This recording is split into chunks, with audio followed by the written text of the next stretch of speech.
नमस्कार दोस्तों। आमतौर पर उपराष्ट्रपति का चुनाव जब होता है तो बड़ा मसला नहीं बनता है, नहीं कोई बड़ा मुद्दा बनता है। संसद के भीतर वही औपचारिक तरीके से माहौल होता है, एक औपचारिक तरीके से माहौल होकर के वोटिंग होती है और फिर वही सिंपल तरीके से नतीजा आ जाता है दोस्तों। और आप सभी के सामने होता है कि कौन उपराष्ट्रपति बन गया और कौन जो है उपराष्ट्रपति पद का जो चुनाव लड़ता है वो हार जाता है। इस तरीके से परिणाम आ जाते हैं। लेकिन इस बार की जो तस्वीर है दोस्तों बिल्कुल अलग है, बिल्कुल हटके है। इस बार उपराष्ट्रपति का जो चुनाव है ऐसा प्रतीत हो रहा है जैसे राजनीति के अंदर एक बहुत बड़ा अखाड़ा बन चुका है, या यूं कहें कि बनने जा रहा है। दरअसल दोस्तों एक तरफ एनडीए ने अपना उम्मीदवार के तौर पर सीपी राधाकृष्णन को मैदान में उतारा है।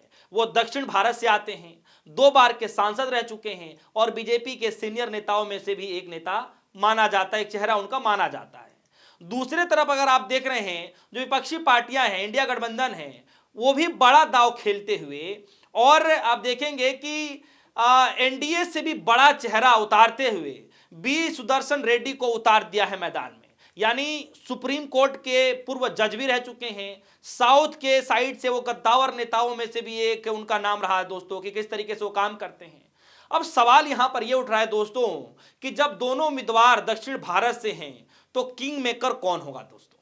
यह सवाल उठना वाजिब है क्योंकि एनडीए और एनडीए घटक दल ने जो अपना कैंडिडेट चुना है वो भी दक्षिण भारत से आ रहे हैं। जो इंडिया और एनडीए गठबंधन के साथियों ने जैसा जो अपना उम्मीदवार चुना है वो भी दक्षिण भारत से आते हैं। तो फिर किंग मेकर कौन होगा दोस्तों? सवाल यहां से उठ रहा है। तो अब हम आपको बताते हैं कि सबसे ज्यादा जो सबकी नजरें निगाहें टिकी हैं सिर्फ एक शख्स पे टिकी है कि वो शख्स ही ये बता पाएगा कि किंग मेकर कौन होगा और किसका कैंडिडेट जो है उपराष्ट्रपति बनेगा दोस्तों। और वो चेहरा है चंद्रबाबू नायडू। जी हां दोस्तों, वही चंद्रबाबू नायडू जिसके पास 16 सांसद हैं, 16 वोट है इस चुनाव में निर्णायक साबित करने के लिए कि कौन जो है उपराष्ट्रपति बन सकता है दोस्तों। इसीलिए सबकी नजरें निगाहें चंद्रबाबू नायडू पर हैं दोस्तों। याद कीजिएगा कुछ दिन पहले आंध्र प्रदेश के एक सीएम जगन मोहन रेड्डी साहब ने यह प्रेस कॉन्फ्रेंस में खुलासा किया था कि उन्होंने ये साफ तौर पे कहा था कि राहुल गांधी और चंद्रबाबू नायडू के बीच हॉटलाइन पर बात हो रही है और इस बातचीत में तेलंगाना के सीएम रेवंत रेड्डी मीडिएटर बने हुए हैं जो हॉटलाइन पर बात करा रहे हैं। अब सोचिए अगर ये सच में अगर ऐसा है, अगर ये बात सच में सच साबित होती है दोस्तों, तो एनडीए के लिए क्या लगता नहीं है कि टेंशन भरी बात है, टेंशन वाली बात है दोस्तों।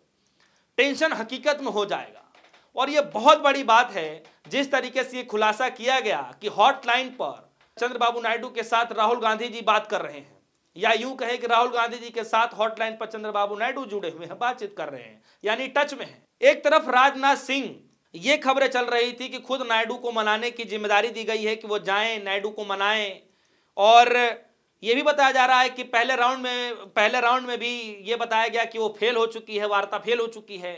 फिर खड़गे साहब ने एक तरफ दूसरे तरफ ये मना कर दिया कि नहीं भैया हम भी अपना उम्मीदवार उतारेंगे। पहले ये लग रहा था कि विपक्षी जो है उम्मीदवार नहीं उतारेंगे।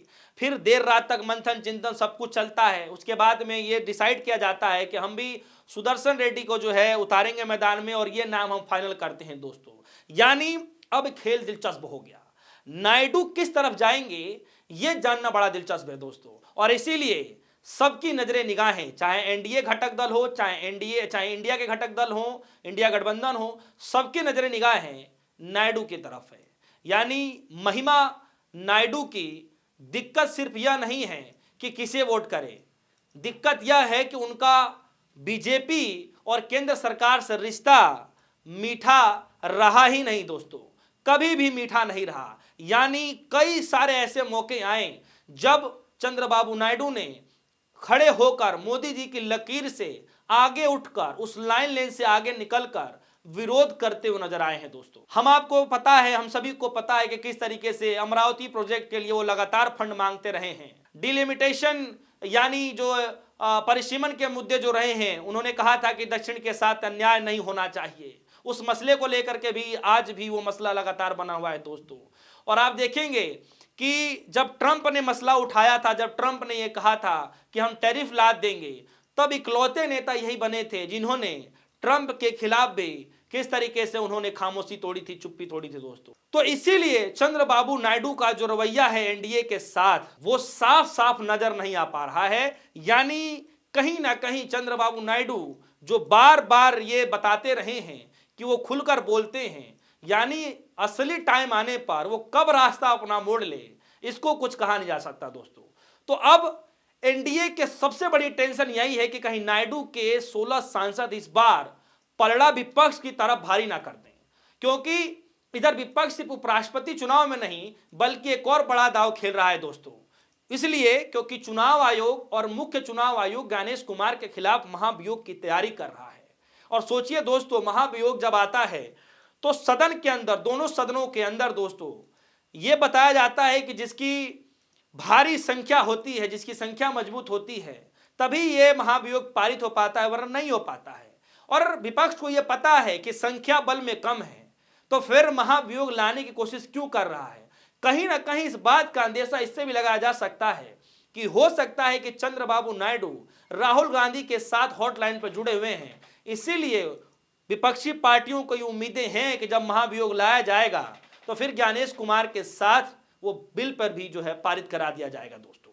यानी सोचिए, एक तरफ विपक्ष ने उपराष्ट्रपति का चुनाव दिलचस्प बना दिया, दूसरे तरफ चुनाव आयोग पर भी मोर्चा खोल दिया, और ऊपर से राहुल गांधी बिहार में वोटर अधिकार यात्रा निकाल रहे हैं। और दूसरे तरफ आप देख ही रहे हैं कि किस तरीके जो तस्वीरें आ रही हैं संसद की बाहर की दोस्तों। यानी अब सबसे बड़ा सवाल, और ये तस्वीरें बिहार में विपक्ष मैदान में है, दिल्ली संसद में विपक्ष जो है गरज रहा है, चुनाव आयोग के खिलाफ महाभियोग की तैयारी चल रही है, और अब उपराष्ट्रपति चुनाव में भी बड़ा दांव खेल रहा है विपक्षी इंडिया अलायंस दोस्तों। बीजेपी के लिए सचमुच चौतरफा घेराबंदी है दोस्तों, और आप सभी को पता है कि एक नहीं दो नहीं, इन चार तरीकों से लगातार घेराबंदी विपक्षी इंडिया अलायंस कर रहा है दोस्तों। और इस पूरे खेल का सबसे बड़ा अहम रोल, अहम मोहरा जो बन चुका है, जिसे मोहरा कह सकते हैं, वो है चंद्रबाबू नायडू। तो क्या नायडू एनडीए का साथ देंगे या विपक्ष के साथ जाकर इस चुनाव को राजनीतिक मास्टर स्ट्रोक बना देंगे दोस्तों? कहा तो यही जाता है कि जब भी चंद्रबाबू नायडू कुछ कदम उठाते हैं तो सोच समझ करके उठाते हैं, बड़े सूझबूझ वाले नेता माने जाते हैं, और जब भी कोई कदम उठाते हैं तो उसके पीछे की रणनीति को सोचकर और समझकर ठानते हैं दोस्तों। तो दोस्तों, ये चुनाव अपने आप में दिलचस्प होने वाला है। 31 अगस्त को नामांकन होने वाला है, उसके बाद वोटिंग होगी, लेकिन असली खेल तो उससे पहले तय हो जाएगा, क्योंकि इस बार उपराष्ट्रपति का चुनाव सिर्फ उपराष्ट्रपति चुनने का नहीं है, बल्कि ये सत्ता और विपक्ष के बीच एक और शक्ति प्रदर्शन का जंग होने जा रहा है दोस्तों। तो दोस्तों, आप भी अपनी राय रखिए कि क्या लग रहा है कि इस बार नायडू साहब एनडीए का साथ छोड़ देंगे या फिर विपक्ष के साथ इस मास्टर स्ट्रोक का हिस्सा बन जाएंगे दोस्तों।